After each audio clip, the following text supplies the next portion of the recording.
बेंगलुरु के freedom park में social democratic party of India (SDPI) की जानिब से जबरदस्त एहतजाजी मुजाहरा किया गया, जिसमें कहा गया कि कर्नाटक सरकार के सीनियर वजीर के.एस. येचुरप्पा के खिलाफ करप्शन के बहुत बड़े इल्जामात हैं।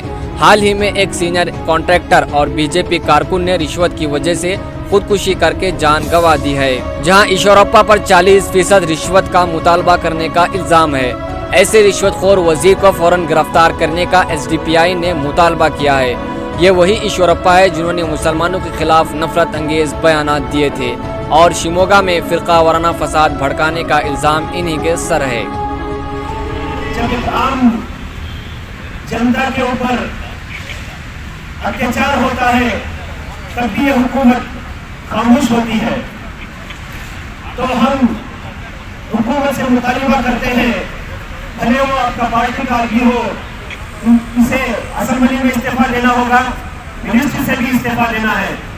और साथ ही साथ ये जो करप्शन का मामला है, under section 13 prevention of corruption act में येचुरप्पा को अरेस्ट करना है, उसके ऊपर एफआईआर दर्ज करना है और उसे जेल में भेजना है।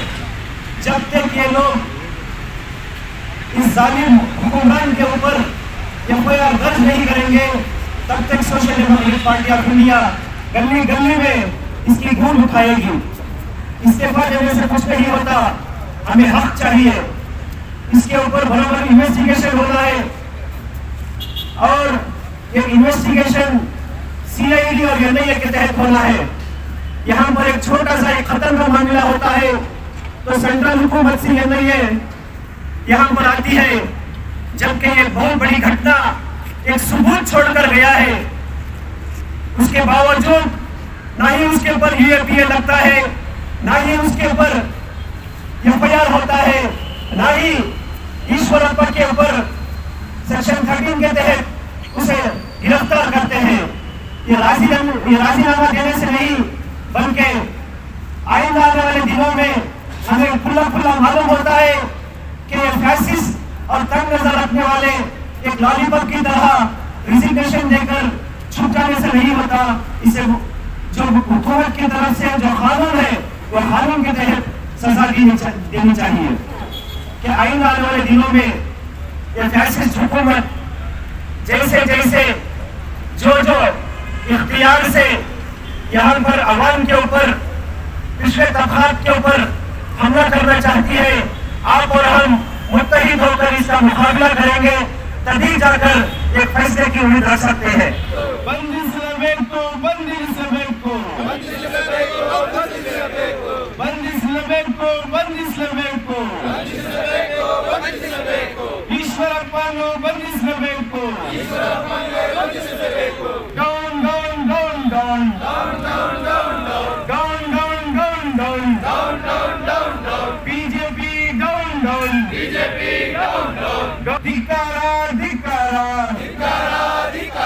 बीजेपी राज्य सरकार के धिक्कार, ನಮ್ಮ ರಾಜ್ಯವನ್ನು ಹಾಳು ಮಾಡಲು ಹೊರಟಿರುವ ಬಿಜೆಪಿ ಸರ್ಕಾರಕ್ಕೆ ನಮ್ಮ ರಾಜ್ಯ